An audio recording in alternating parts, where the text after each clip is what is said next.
할렐루야, 좋은 아침입니다. 오늘도 말씀을 하루 시작합니다. 슬기로운 아침 시간 에스겔 35장 말씀입니다. 사람들은 내용과 실력보다 서열과 명분에 더 집착하는 경향이 있습니다.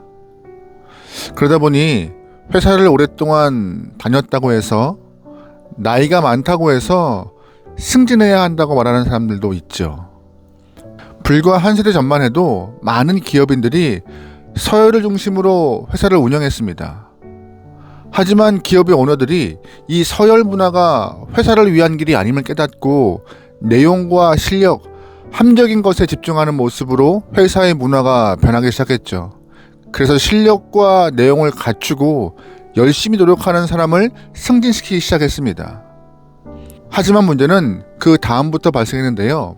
승진해서 낙오된 사람들을 통하여서 문제가 생기기 시작했어요. 승진해서 밀린 사람들은 스스로를 돌아봐야 했지만 돌아보기는커녕 반대로 반감을 키워서 공동체를 어렵게 만드는 경우가 발생했다는 것이죠.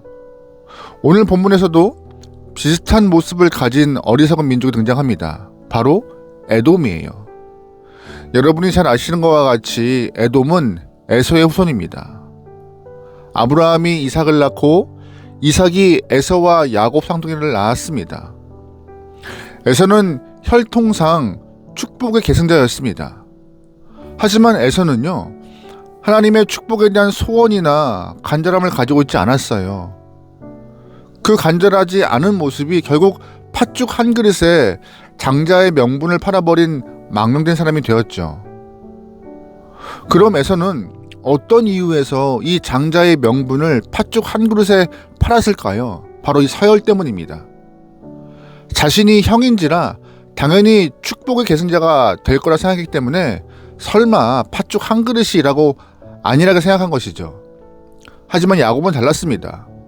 혈통상, 순서상 장자의 명분을 가질 수 없는 위치였습니다. 야곱은 어떻게 하면 내가 저 장자의 명분을 축복의 계승자가 될 수 있을까 고민하는 영혼이었어요. 야곱의 인간성과는 별도로 그는 하나님의 축복에 대한 간절함을 갖고 있었습니다. 결국 팥죽 한 그릇이 매개가 되어서 한 사람은 장자의 명분을 팔고 한 사람은 그 명분을 사는 일이 발생했죠. 하나님의 선택은 간절함을 가지고 있는 야곱이었습니다. 그래서 야곱이 축복의 계승자가 됐던 것이고요.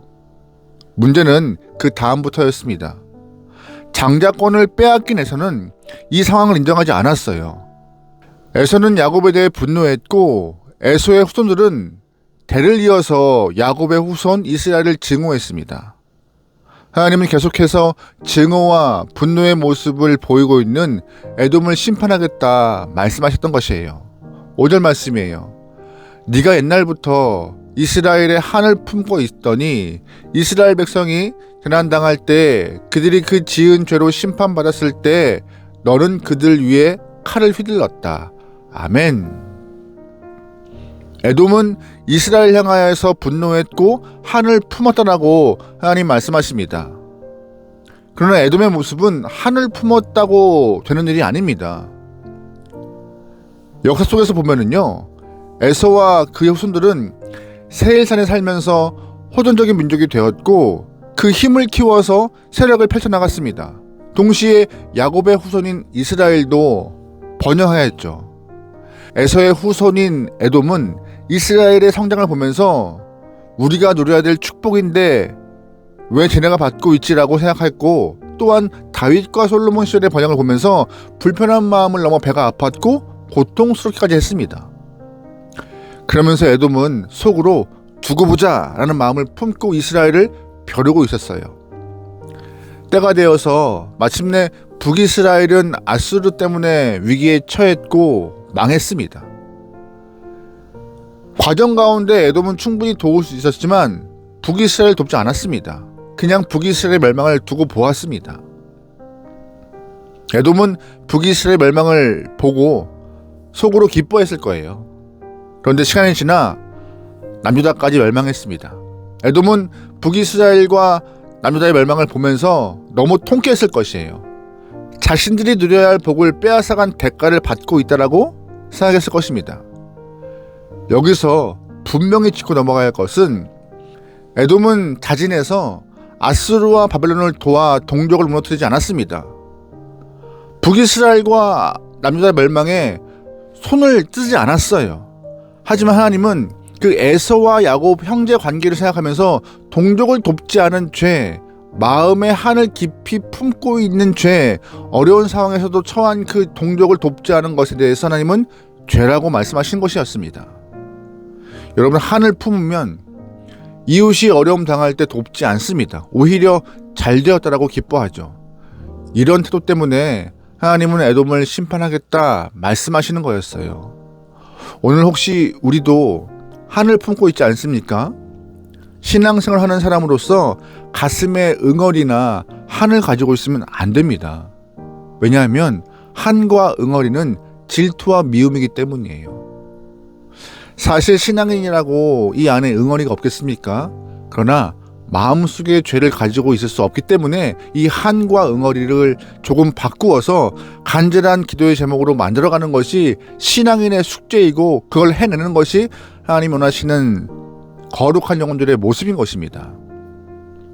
만약 야곱은 둘째였기 때문에 갖지 못하는 그런 서러움과 한을 품고 있었다면 그는 축복의 계승자가 되지 못했을 것입니다.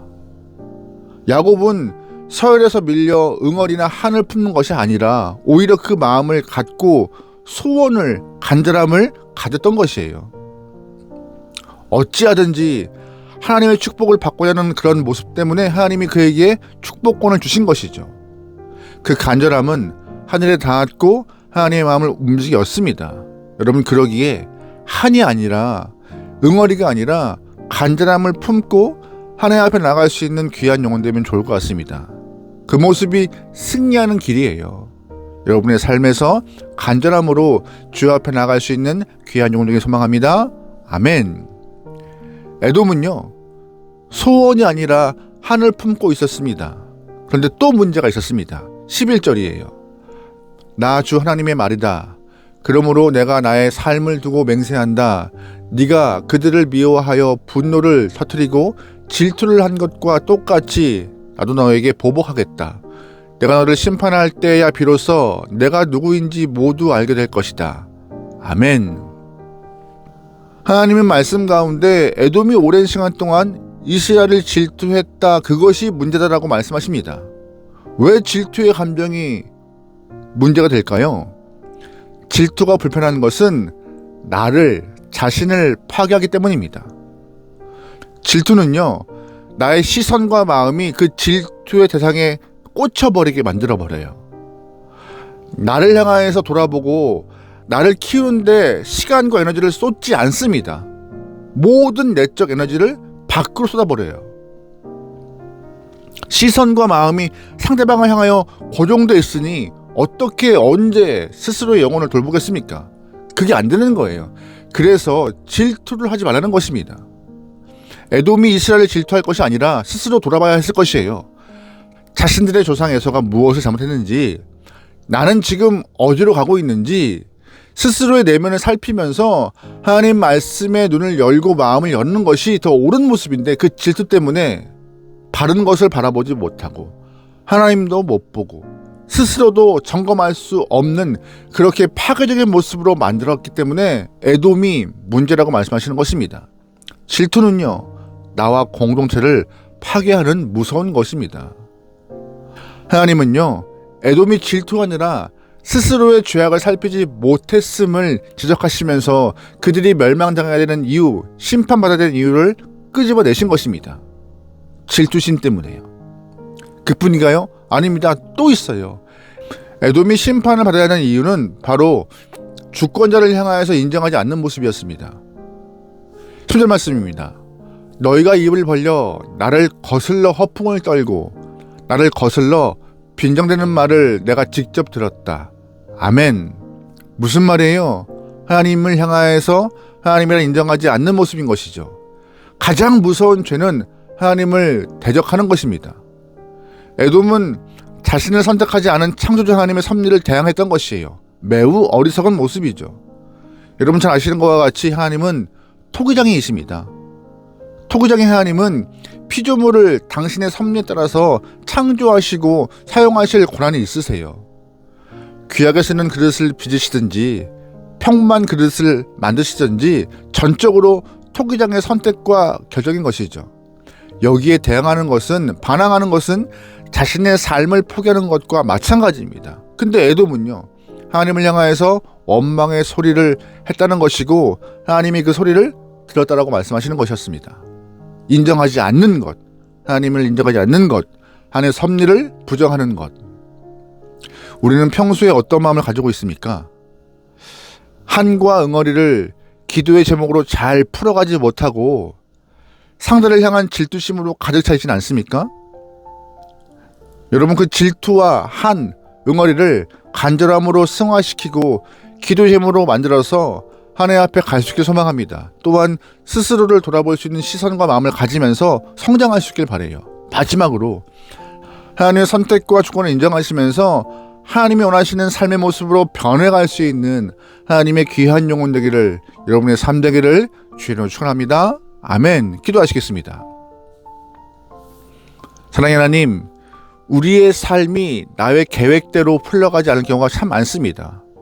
답답하기도 하고 때로는 못된 마음을 품을 때가 있습니다. 하지만 모든 마음 다 가지고 주 앞에 나가서 기도하여 풀어갈 수 있게 허락하시고 하나님의 주권을 인정하면서 하나님의 섭리를 바라보며 살아갈 수 있는 귀한 영혼들에게 역사하여 주시옵소서. 내 뜻을 풀어가는 것이 아니라 하나님 뜻에 순종하며 하나님과 함께 살아갈 수 있는 거룩한 영혼 되게 원하오니 우리의 심령을 붙잡아 주시옵소서. 모든 걸 맡기오며 예수님의 이름으로 기도합니다. 아멘.